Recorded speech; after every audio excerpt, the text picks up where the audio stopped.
Avatar fire and dash movie రివ్యూలోకి వెళ్ళే ముందుకు వచ్చే రిక్వెస్ట్ మామ ఏంటంటే కొంచెం లైక్ అండ్ సబ్స్క్రైబ్ చేసుకోండి, అలాగే బెల్ ఐకాన్ క్లిక్ చేసుకుని దీనికి టార్గెట్ ఇస్తాను మీకు. ఏంటంటే ఈ వీడియోకి సుమారు 1K ఇస్తారని నేను అనుకున్నాను మామ, దాన్ని కొంచెం కంప్లీట్ చేసింది మామ. అలాగే మూవీ రివ్యూలోకి వెళ్ళిపోతే అవతార్ అన్నాక మనకి ఎక్కువ విజువల్స్ ఇంకా గ్రాఫిక్స్ మాత్రం గుర్తొస్తాయి.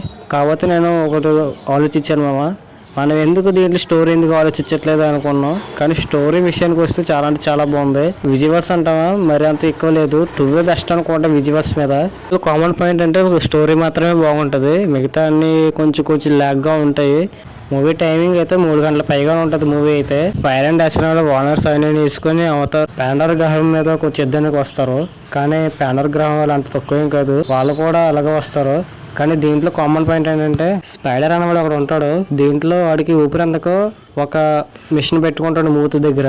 ఆక్సిజన్ ఫిల్టర్ లేకపోతే అసలు బతికేవాడు కాదు. కాకపోతే ఏమవుతుందంటే ఆక్సిజన్ ఫిల్టర్ లేకుండా ఎలా బతికాడు అనేది స్టోరీ.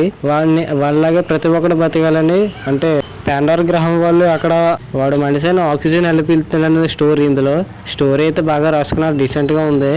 కానీ స్టోరీలో చాలా అంటే చాలా కామన్ పాయింట్ ఉంది. దీంట్లో మనకి సలార్ మూవీలో ఒక తెగలు చూస్తాం కదా, సౌరింగ్ తెగ ఇవి ఉంటాయి కదా, సేమ్ ఇందులో కూడా ఒక తెగను పెడతారు. ప్యాండర్ గ్రహం అని, వాటర్ గ్రహం అని, అలాంటివి అని ఉంటాయి.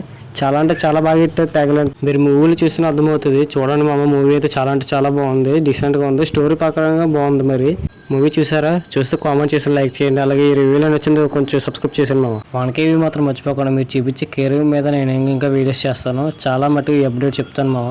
ఛానల్ మాత్రం సబ్స్క్రైబ్ చేసుకోండి మామ.